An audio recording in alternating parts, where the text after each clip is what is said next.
မင်္ဂလာပါ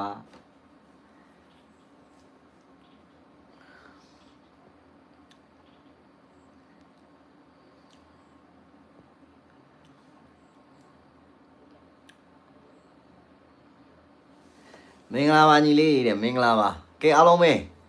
ကျွန်တော်ရဲ့အကိုဒီမတွေအားလုံးပဲเนาะမင်္ဂလာပါအားလုံးပဲကျွန်တော်ရဲ့ YouTube channel live လေးတွေမှာเนาะအများနဲ့ဝင်ရောက်ကြည့်ရှုအားပေးတဲ့ကိုဒီမတွေအားလုံးပဲเนาะမင်္ဂလာပါအားလုံးပဲမင်္ဂလာရှိသောနေ့လေးတွေပါเนาะ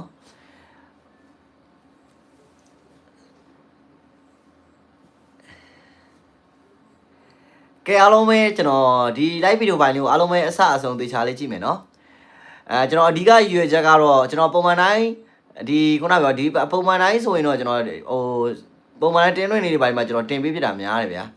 เนาะဒီဘက်မှာကျွန်တော်မနှက်ပြန်ခုနကပြော 3D လေးကျွန်တော်ချိုက်နေတာလေးရှိလို့เนาะအကိုဒီမတွေအားလုံးလဲဒါခုနကပေါ့เนาะ 3D ဝန္ဒနာပါတဲ့အကိုဒီမတွေအားလုံးလဲလှုပ်ချင်လိုက်လို့ပေါ့ဗျာเนาะလာပြီးတော့တင်ပေးတာလှုပ်လိုက်အောင်လည်းမင်္ဂလာပါတဲ့เนาะ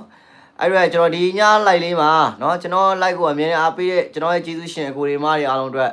เนาะကျွန်တော်အရင်ကြိုက်တဲ့ 3D တွေရွေးပေးမယ်ပြီးတော့ရင်လာမယ့်ပတ်เนาะအကောင်းဆုံးဒီနဲ့သွားခြင်းတဲ့သူတွေเนาะအကောင်းဆုံးတွေနဲ့သွားခြင်းတဲ့သူတွေပြောတာเนาะเนาะအကောင်းဆုံးတွေနဲ့သွားခြင်းတဲ့ကိုဒီမတွေအားလုံးနဲ့တပတ်စာအကောင်းဆုံးတွေရွေးပေးမယ်เนาะအဲ့တော့ live ထဲမှာကျွန်တော်ပေးတာလေးတွေเนาะအကိုဒီမတွေအားလုံးအတွက်ရွေးပေးတာလေးတော့ကိုယ့်ဘာကိုသေချာလေးလိုက်မှတ်ပါဗျာ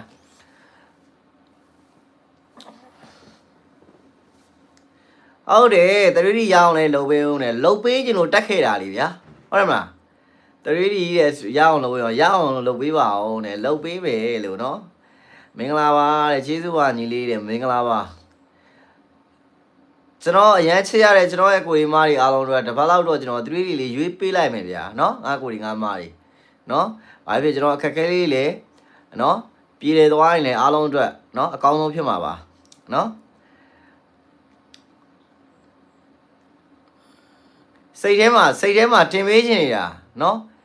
ပုံမှန်တိုင်းဆိုရင်တော့ကျွန်တော် AC မှာ like တင်ပေးတာပါเนาะခုနပြောပဲပုံမှန်တိုင်းဆိုရင်ကျွန်တော် AC မှာတင်ပေးတာတဲ့အခုကစိတ်ထဲမှာတင်ပေးခြင်းနေတာကျွန်တော်ငါကိုယ်ဒီငါမာတွေအားလုံးပဲကန်ကောင်းတော့မယ်ထင်တယ်เนาะစိတ်ထဲမှာအရင်တင်ပေးခြင်းနေတာအဲကြောင့်ကျွန်တော် like လေးစောစောလေးလာတင်ပေးတာเนาะလာမယ့်ဘက်မှာနေတိုင်းတွေရောဖွဲ့ဖွဲ့နေတော့ကိုယ်ဒီမာတွေအောင်လာမယ့်မှာအကုန်လုံးဆင်ပြေပါเนาะပျော်ခြင်းတဲ့မျိုးတွေအားလုံးလည်းပျော်ရမယ်ကျေးဇူးပါမောင်လေးတဲ့မင်္ဂလာပါကဲအားလုံးပဲလက်မလေးနေမယ်လက်မလေးတွေနှိမ့်မယ်ဒီဘောင်မှာကျွေးကြည့်မယ်အဲ့လိုတွေဖြစ်နေတယ်နော်ဒီဘောင်မှာကျွေးကြည့်မယ်မင်္ဂလာပါညီလေးရဲ့မင်္ဂလာပါ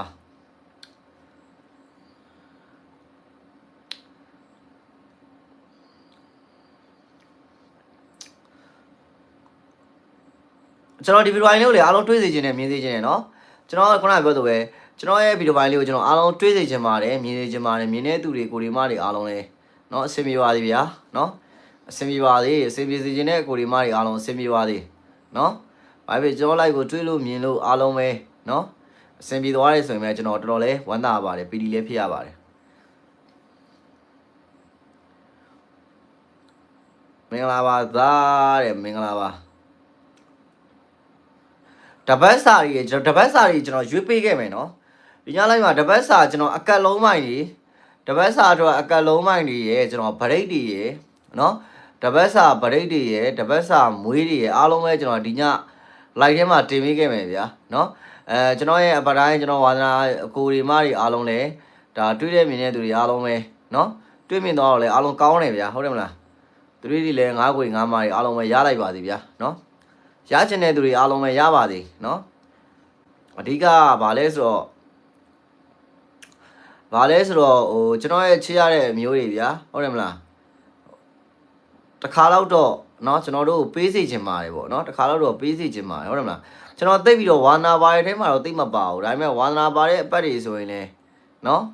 ငါကိုဒီငါမကြီးတွေအကောင်းဆုံးဖြစ်မယ်ထင်တယ်ကျွန်တော်အဲ့ဒါကြောင့်မို့စိတ်ရဲမှာတမင်ရတော့မဟုတ်ပါဘူးကျွန်တော်မတင်ပေးလဲဘာမှမဖြစ်ဘူးဒါပေမဲ့စိတ်ရဲကတင်ပေးခြင်းနေတာเนาะစိတ်ရဲကတင်ပေးခြင်းနေတာကျွန်တော်အဲ့ကြောင့်လာတင်ပေးတာเนาะဘာလို့ကျွန်တော်နောက်မှာကျွန်တော်ယုံကြည်တဲ့သူတွေအများကြီးရှိရဗျာနော်ကိုယုံကြည်တဲ့သူတွေအားလုံးအဆင်ပြေသွားရဲဆိုရင်လည်းကောင်းတဲ့အရာပါဟုတ်တယ်မလားကောင်းတဲ့အရာတွေလုပ်နေတဲ့သူဆိုတော့ကောင်းတဲ့အရာတွေပဲဖြစ်မှာ ညီလေးပြပေးဦးတဲ့တကောထိုးမွေးရအောင်မလားတဲ့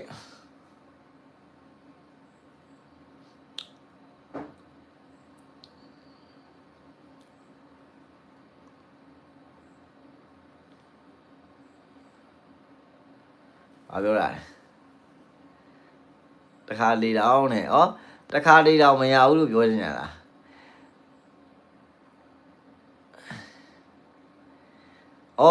ပြောတတ်လိုက်တာဗျာနော်ပြောတတ်လိုက်တာတော့တခါတော့မရဘူးဆိုရယ်ဒီလောက်အပတ်တိုင်းနီးပါးကျွန်တော်ခုနပြောသူပဲနည်းနည်းရတာနဲ့မြင်မြင်ရတယ်ရှိပါတယ်နော်ပြီးတဲ့အခါတွေမှန်တဲ့အခါတွေရှိရမှားတဲ့အခါတွေရှိရမရဘူးဆိုတော့လားကျွန်တော်လိုက်တွေမကြည့်လို့ပေါ့ဗျာဟုတ်တယ်မမကြည့်လို့ပဲသဘောထားရတော့အဲ့တော့မရဘူးဆိုရင်လည်းမရဘူးဆိုသဘောထားလိုက်ဗျာရနေတဲ့အချိန်မှာဘယ်ပြောင်းနေလဲလို့နော်ခုနကနည်းနည်းလေးအလားလေးတော့နည်းနည်းကျွန်တော်စိတ်ထဲမှာနည်းနည်းလေးဟွာဖြစ်သွားပြီနော်ရနေတဲ့အချိန်ကျတော့ဘယ်ပြောင်းနေတာလဲပေါ့နော်ဟုတ်တယ်ဘလို့ပုံမှန်ပြေဝမှုနဲ့ဝင်မှန်လားလဲတော့မသိဘူးလိုင်းမကောင်းဘူးတဲ့လိုင်းလေးမကောင်းနေလေသိခံပြီးကြည့်ပါဗျာလိုင်းလေးမကောင်းနေလေနည်းလေးသိခံပြီးတော့ကြည့်ပေးပါလာမယ့်ဘက်မှာကျွန်တော်ပါပေါ့နော်လာမယ့်ဘက်မှာဗာလဲဆိုတော့ကျွန်တော်ရဲ့အကိုရီမတွေအားလုံးเนาะကျွန်တော်ပြည်အောင်ကြည့်နေတဲ့အကိုရီမတွေအားလုံးပဲကျွန်တော်ဒါတစ်ရှိဘက်မှာနည်းနည်းလေးခုနပြောသလိုပဲเนาะဒါမွေးနဲ့ပတ်သက်ပွားမွေးစားတို့နဲ့ပတ်သက်ပွားလာမယ့်ဘက်ကတော့ကျွန်တော်တစ်ချိန်ပဲရထားတယ်အဲ့ဒီဘက်ဒီကျွန်တော်ဒီဘက်မှာငါးကိုရီငါးမတွေကျွန်တော်မွေးအခွေရယ်เนาะမွေးအခွေရယ်ခုနပြောသလိုပဲเนาะ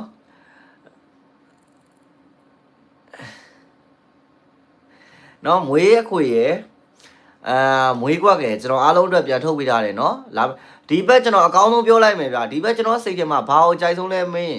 ကျွန်တော်မွေးကွက်ကြိုက်တယ်ဘာလို့ဆိုတော့မွေးကွက်ကျွန်တော်ဒီဘက်ကမွေးကွက်အသစ်ထုတ်ပေးထားတာเนาะဘာလို့ဆိုတော့ကျွန်တော်မွေးကွက်ပေးလိုက်လို့သူက2ချိန်3ချိန်နီးမှန်းတောက်လျှောက်မွေးကွက်တွေပဲထွက်နေတယ်ဆိုသေချာတယ်ဒီကောင်လေးတစ်ချိန်တော့ကျွန်တော်တို့ဒါဖောက်ဝင်ပါပဲเนาะကျွန်တော်4ဘက်5ဘက်ထိကျွန်တော်မွေးကနာမွေးကွက်တွေပဲတောက်လျှောက်ပေးလာတာเนาะမွေးကွက်တွေပဲတောက်လျှောက်ကျွန်တော်ထွက်ပေးလာတာတစ်ပတ်ကျွန်တော်တို့မရအောင်5ချိန်5ကတစ်ခါဗျာဟုတ်တယ်မလားဒါတော့ဖြစ်တတ်တဲ့သဘောပါဒါကတော့သူ့မမှန်ဘူးလို့တော့ပြောလို့မရဘူးဗျာဟုတ်တယ်မလားကျွန်တော်တို့တောက်လျှောက်မွေးကွက်တွေပဲပေးလာတာအဲ့တော့ကျွန်တော်ဒီဘက်မှာမွေးကွက်နဲ့ပတ်သက်ပွားရင်အဓိကတော့မွေးကွက်နှစ်ကွက်ပုံမှန်တိုင်းဘူရဖူးအတွင်းကိုတစ်ကွက်ထွက်ရင်ကျွန်တော်တို့အတွက်အဆင်ပြေတယ်ဗျာဟုတ်တယ်မလားအဲ့ဒီပုံစံနဲ့ပဲကျွန်တော်အကောင်းဆုံးထုတ်ပေးထားတယ်နောက်မွေးအခွေမှအခွေဆော့ကျင်တဲ့သူတွေနော်အဲ့တော့ဒီအပတ်မွေးခွေဒီဘာကြောင့်ကြိုက်လဲဆိုရင်ကျွန်တော်မွေးခွေကိုဒီမလေးအောင်ထုတ်ပေးတယ်မွေးခွေနှစ်ဆိုင်လုံးကတစ်ခွေရပါတယ်တခါလေးနားလဲအောင်ပြောတာနော်မွေးခွေပုံမှန်တိုင်းဆိုရင်နှစ်ခွေထွက်တယ်ဗျာတပတ်စာမွေးရဗုဒ္ဓဖူးအတွင်းမွေးခွေနှစ်ခွေထွက်တယ်နော်ဒီဘက်ကတော့ကျွန်တော်နှစ်ခုလုံးကလည်းတစ်ခွေရဲကြာနေတာဆိုတော့ကျွန်တော်ဒီဘက်မှာမွေးခွေတတိစားရခုနကကျွန်တော်ခုနပြောတယ်မွေးခွက်ခဲ့ဒီဘက်မွေးခွေအနည်းဆုံး2ချိန်လာမယ်ပြောခဲ့ပြီနော်မွေးခွေဒီဘက်မှာကျွန်တော်ကန်ဆာအမျိုးတွေခါလေးပြောခဲ့ရနော်မွေးခွေဒီဘက်အနည်းဆုံး2ချိန်လာပါမယ်မွေးစာတို့ပုံမှန်တိုင်းသွားမယ်မွေးခွက်အဓိကလုံးမယ်နော်ဒီဘက်မှာတခါလေးနားလဲအောင်ပြောတာသူများကကြီးလို့ခုနပြောမှာထွက်ပြီးမှဘာဖြစ်တဲ့ညာဖြစ်တဲ့ဒီကသူကြီးကပြောမနေဘူးဘာတွေကိုကြိုက်တယ်ဘာတွေလာမယ်တခါလေးပြောရတယ်နော်ခုနပြောသူပဲဘာတွေလာတခါလေးပြောခဲ့တယ်ပြောတဲ့အတိုင်းလည်းဖြစ်အောင်လုပ်ပေးရဆိုတာကိုဒီမရအောင်သိပါတယ်နော်အဲ့တော့ရှီဝေးဘာဖြစ်တဲ့ညာဖြစ်တယ်မပြောတော့ဘူးလာရဘက်အကောင်းဆုံးအခွေရှိတယ်အနည်းဆုံး2ချိန်လို့ပြောခဲ့ပြီးပါပြီပြီးတော့ရင်မွေးကွက်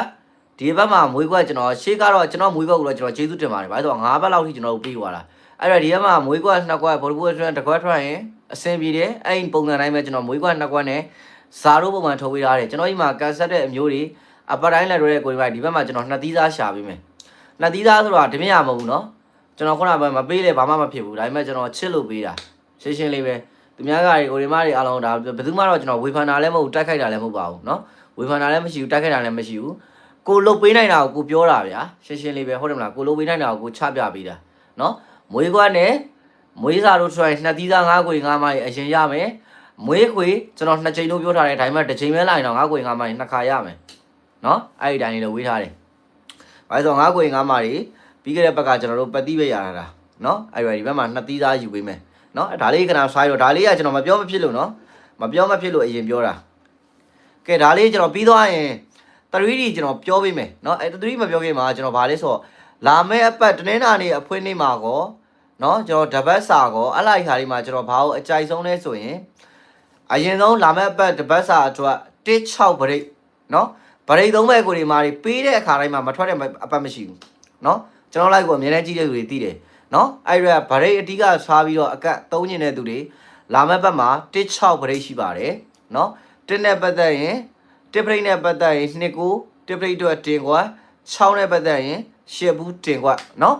်တခါတည်းကျွန်တော်ကအားလုံးနားလဲအောင်ပြောတာနော်ခုနကကျွန်တော်ပြောပဲကျွန်တော်ရှိမှာဒါကန်ဆက်ပြီးတော့အပတိုင်းမွေးနေလိုက်ဆောတဲ့သူတွေရှိတယ်တချို့ကြောင် live မှာကျွန်တော်တင်ပြတာလေးတွေရွေးချက်ပြီးတော့အကောင်းဆုံးဖြစ်မဲ့ဟာလေးလုပ်တဲ့သူရှိတယ်ကျွန်တော်ပြောပြီးသားဟိုးတွေကဘယ်သူပဲဝါဆိုပြီးကျွန်တော်ခွဲပေးရတာမရှိဘူးအားလုံးပေါ်မှာတက်နိုင်တော့လုပ်ပေးတယ်ကန်ဆယ်လဲကန်ဆက်ထားတဲ့ကိုဒီမှာတက်နိုင်တော့လုပ်ပေးတယ်လေးတိုက်ကျွန်တော်အားပေးတဲ့သူတွေကိုဒီမှာတွေအားလုံးလဲကျွန်တော်တက်နိုင်တော့တပတ်စာဆိုပြီးတင်ပေးပြီးသားပြီးခဲ့တဲ့ဘက်ကကျွန်တော်တပတ်စာအကက်လုံးပိုင်းတွေရောဗရိတ်တွေရောပတိရောကျွန်တော်တပတ်စာထုတ်ပေးသွားတယ်တနေ့နာအင်္ဂါ2ရက်အတွင်းပြီးသွားတယ်နော်အခုဒီဘက်လဲကျွန်တော်က live မှာတင်ပေးတာခုနကတန်မိုးထားတဲ့သူရှိနေမရှိနေဗျာ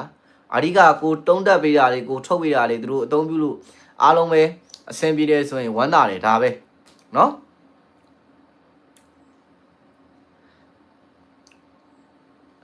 ်တချို့သူသားတွေက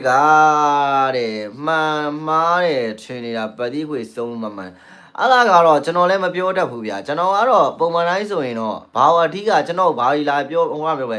ဘာကြီးကြိုက်တယ်မင်းကျွန်တော်ကဘာမှမကြိုက်ဘူးအဓိကကျွန်တော်ကဆူးုံးတစ်ခွက်ကောင်းကြိုက်တဲ့သူအများကြီးလောက်ရတာလဲဝါသနာမပါဘူးဗျာကျွန်တော်တင်ပေးအောင်ကြည့်တိုက်ကိုဒီမရအောင်ပတိအနည်းဆုံး3ခွက်အပူပါ4ခွက်ဒါပဲနော်ဗရိတ်တို့ဘာလို့တပတ်စာတင်ပေးတာဒီတောက်လျှောက်ကြီးလုပ်ဖို့မဆိုလို့ဘူးအခုကျွန်တော်ကပေးတဲ့ပုံစံကဘာလဲအကိုဒီမတွေအားလုံးငါတို့ကဒီနေ့ကိုဘာလေးရထားတယ်သူဘာလေးတွေကိုအဓိကထားဆော့ခိုင်းထားတယ်ငါတို့ဒါလေးတွေကိုတင်ခွက်အနေနဲ့ထားဆော့လို့ရအောင်သဘောထွာဝအနေနဲ့ကျွန်တော်ကပြောပေးတာနော်မလုပ်ချင်လဲလုပ်မလုပ်ချင်လဲရတယ်ဒါပေမဲ့ကျွန်တော်ပေးတဲ့ဗရိတ်မထွက်တဲ့အပတ်မရှိဘူးเนาะဒါလေးကိုတော့ကျွန်တော်အရင်ဆုံးကိုဒီမတွေအားလုံးလည်းသိပါတယ်เนาะအဲ့ဒါခုနပြောသလိုပဲလာမယ့်ဘက်မှာ16ဗရိတ်ကျွန်တော်အကြိုက်ဆုံးမှာဗရိတ်3ညင်တဲ့သူတွေအဲ့ဒီဟာမှာတစ်ပရိတ်နဲ့ပတ်သက်ရင်2ကိုကျွန်တော်တင်ခွက်ကြိုက်တယ်6ပရိတ်နဲ့ပတ်သက်ရင်ကျွန်တော်10ဘူးကြိုက်တယ်เนาะပြီးတော့ရင်ဘာလဲဆိုတော့လာမယ့်ဘက်မှာเนาะလုံးမိုင်ပေါ့เนาะလုံးမိုင်တပတ်စာအကတ်လုံးမိုင်ကကိုဒီမတွေအားလုံးလာမယ့်ဘက်မှာ16เนาะ16အကတ်16လုံးမိုင်နော်ကျွန်တော်ပြီးရဲ့လုံမိုက်ပြီးတဲ့ဘက်ကလည်းတောက်လျှောက်ထွက်သွားတယ်နော်အဲ့အတွက်လာဘက်မှာအကက်ကနန်းနေနဲ့3ညင်16လုံးမိုက်အကက်ကို3ပါ1နဲ့တွဲရင်10 6နဲ့ပတ်သက်ရင်9ကိုတွေ9မာတွေလာဘက်မှာအကြိုက်ဆုံးပေါ့နော်ကျွန်တော်ရဲ့အကြိုက်ဆုံးလာဘက်မှာ65နော်ဒါကျွန်တော်တင်ခွက်လေးပါထည့်ပေးရနော်တင်ခွက်လေးကဘာကြောင့်ကျွန်တော်ရွေးပေးရတယ်ဆိုရင်တချို့ကြတော့အများကြီးမလုံနိုင်ဘူးဗျာနော်ဘာကောင်းလဲအဲ့ဒီကအကောင်းဆုံးဖြစ်မှဟာလေးကိုရွေးချုပ်ခိုင်းတဲ့သဘောပဲနော်အဲ့ဒါကျွန်တော်ခုနပြောသလိုပဲကျွန်တော် like ကိုကြည်ပါအစားဆုံးကြည်ပါဆိုတော့အဲ့လားတွေကိုပြောတာနော်ဘယ်သူမှပြင်မထားဘူးလုပ်ပေးနိုင်တော့အားလုံးလုပ်ပေးပြီးသားနော်အဲ့ဒါလာမယ့်မှာတစ်ပတ်လုံးစာကို116တွေလာမယ်နော်ပြောခဲ့ပါပြီ116တွေကို1နဲ့ပတ်သက်ရင်30 6နဲ့ပတ်သက်ရင်65နော်အဲ့လားလေးကဲအဲ့လားလေးပြောမှာနေတိုက်ကတော့ကျွန်တော်ပြီးတင်မယ်အရင်ဆုံး 3D လေးကျွန်တော်ပြောမယ်ဗျာ 3D ကြိုက်တဲ့သူတွေနည်းနည်းလေးအဲ့လားလေးကကျွန်တော်ပြောရမယ်ဗျာဆိုနော်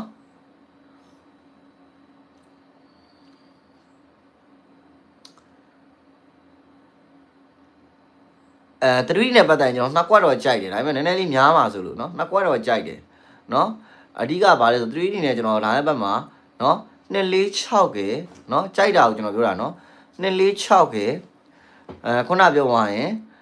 ်ခွန်လေး2က246ကခွန်လေး2ကကျွန်တော်အဲ့ဒီ2ကွက်လေးကြိုက်ပါတယ်เนาะအများကြီးတော့ခုနပြောကျွန်တော်စိတ်ထဲမှာကြိုက်နေတာရယ်ပြီးတော့ကျွန်တော်သိပြီးတော့ဝါသနာမပါဘူးသိပြီးဝါသနာပိုင်တယ်မဲ့ကျွန်တော်ဒီဘက်ကိုတော့ကျွန်တော်လဲစော့မှာเนาะကျွန်တော်ဆော့တဲ့ဘက်ကြီးဆိုရင်နည်းနည်းလေးတစ်လုံးလွဲနှလုံးလွဲလေးဖြစ်တတ်တယ်ဒါပေမဲ့ဒီဘက်ကတော့เนาะသုံးလုံးလုံးတူမှာပါเนาะ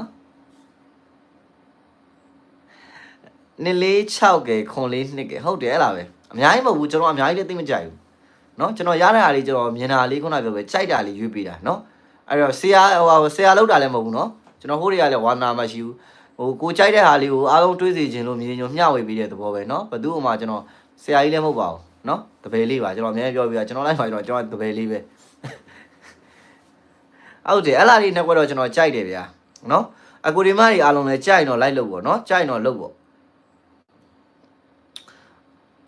ကြိုက်တော့လုပ်ဖို့ဆိုတာကျွန်တော်တမျိုးထင်အောင်ပဲအမှန်ကတော့မဟုတ်ဘူးကျွန်တော်အားလုံးလုံးစိတ်ချင်းလို့လာပြီးတော့ပြောတာเนาะဟိုခုနပြောသူပဲဟိုကြိုက်လို့ဆိုတော့ကြာမကြိုက်လို့မလုပ်ဘူးဆိုရင်တော့ကြာကြံခဲ့ဦးမယ်เนาะမကြိုက်လို့မလုပ်လိုက်ဘူးဟေးဆိုရင်ကြံခဲ့ဦးမယ်အဲ့တော့မလုပ်လို့တော့မရအောင်နည်းနည်းလေးတော့လုပ်နော်ကျွန်တော်အားလုံးခုနပြောသူပဲဒါလေးတွေကောင်းတယ်ဆိုတာခုနပြောသူပဲကျွန်တော်အကိုတွေမတွေအားလုံးနဲ့ကျွန်တော်နဲ့ကန်တူလို့အကျိုးပေးလာမှာနော် အဲ့ထဲမှာကိုပါဖို့လိုတယ်ဟုတ်တယ်မလားအလားလေးတော့ဟုတ်တယ်ခင်ဗျာအဲ့နိုင်တစ်ခုတော့ကျွန်တော်ကြိုက်တယ်ဗျာနော်ငါကိုငါမကြီးလေဟိုဝါသာပါတဲ့သူတွေလေလုတ်ပေါ့ဗျာဟုတ်တယ်ဝါသာပါတဲ့သူတွေလုတ်ပေါ့ဝါသာမပါတဲ့နေပါတော့လုတ်ကြည့်ပေါ့ဗျာဟုတ်တယ်မလားအပေးပါတယ်ကဲလက်မလေးတွေပါနှိမ့်မယ်ဟုတ်တယ်တော်ရကျွန်တော်ကကြိုက်မှလုတ်လို့ပြောရင်တော့မေးနေမှာဆိုမမေးတော့မမေးနဲ့နော်မေးတော့မမေးနဲ့မင်္ဂလာပါညီတယ်ဟုတ်ကဲ့ပါနှစ်လေး6ကဲခွန်လေး2ကဲတခါမှစောစော line မတက်ဘူးလေဟုတ်တယ်ကျွန်တော်သိပြီးတော့ဓမင်းရမဘူး line တက်တာလားဓမင်းရမဘူးကျွန်တော်တပတ်စာကြီးလည်း AC မှတင်ရတယ်တပတ်စာကြီးလည်း AC မှတင်ရတယ်ဒါပေမဲ့ကျွန်တော်ဒီဘက်မှာနည်းနည်းလေးကြိုက်လို့နော်ဟုတ်တယ်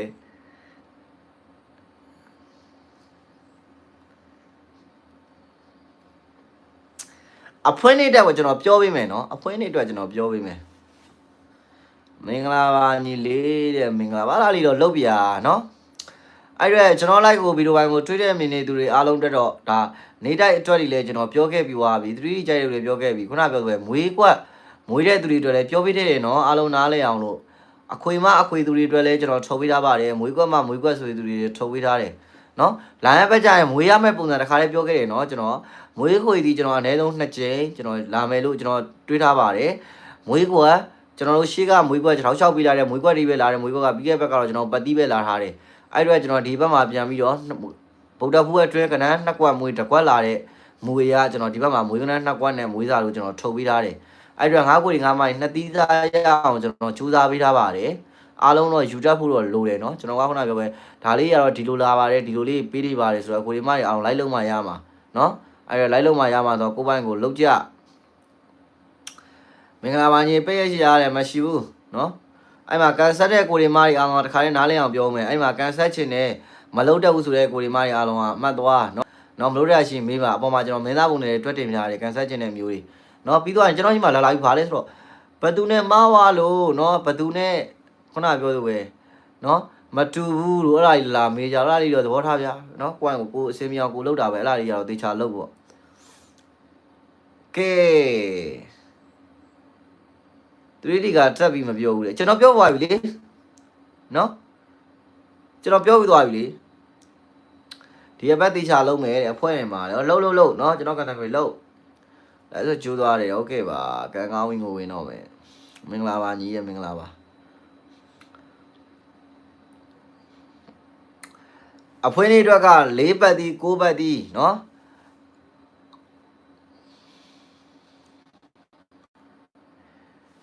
4 1 4 6 4 8 4ဘူး4နဲ့တင်ကွက်9နဲ့ပတ်တိုင်း9 1 9 6 9 8 9ဘူး9နဲ့တင်ကွက်4 9ပတ်ဒီတနင်္လာနေ့အဖွဲနေအတွက်เนาะမနေ့ညလာမှာပြောခဲ့ပြီးသွားပြီเนาะ4 1 4 6 4 8 4ဘူး9နဲ့ပတ်တိုင်း9 1 9 6 9 8 9ဘူး4 9ပတ်ဒီအဖွဲနေကเนาะအလားလေးစော့အမှ4ဘူး9ဘူးထဲစော့မင်္ဂလာပါညီလေးတဲ့မင်္ဂလာပါအဲ့လားပဲတဲ့တေချာနားမထောင်ဘူးတဲ့ဟုတ်တယ်ပါမင်္ဂလာပါညီလေးတဲ့โอเค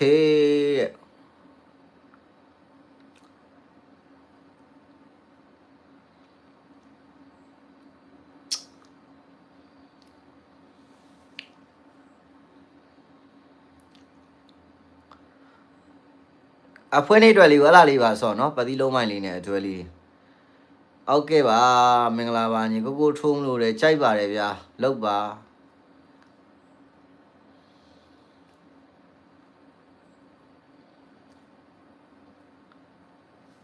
မင်္ဂလာပါကိုမွေးရည်မင်္ဂလာပါကဲအားလုံးပဲလားလေးဆိုအဆင်ပြေမယ်ထင်တယ်နော်အဆင်ပြေမယ်ထင်တယ်နော်မနေ့ညအထူးအောင်လေးအဖွင့်နေတက်ကိုက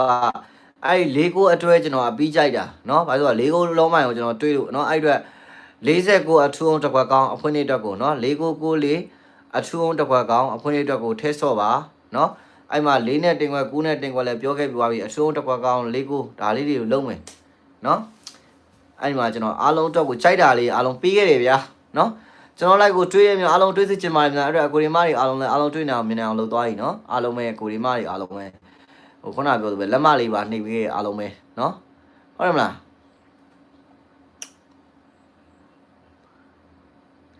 အပွဲဝင်ကဘယ်လားကန်ဆယ်ကြီးကဘယ်လောက်လဲကန်ဆယ်ကြီးက1000ပါတဲ့ဟုတ်ကဲ့မှန်ပါတယ်အများကြီးမဟုတ်ပါဘူးဗျာ အထူးအောင်က၄ကိုပါဗျာเนาะခွင့်နေလေးကိုကျွန်တော်ကြိုက်တယ်โอเคပါမင်္ဂလာပါမျိုးလေးမင်္ဂလာပါ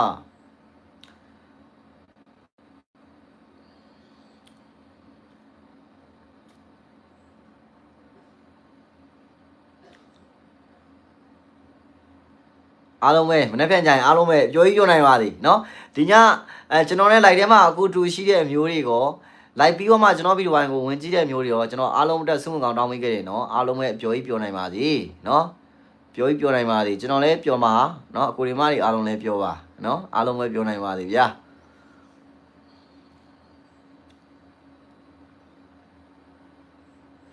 ကျေးဇူးပါโอเคကျေးဇူးပါအားလုံးပဲကျွန်တော်တို့သိခိုင်ဝင်ကြည့်ပြတဲ့အားလုံးတွေလည်းဘိုင်ဘိုင်ပါเนาะမျိုးတွေ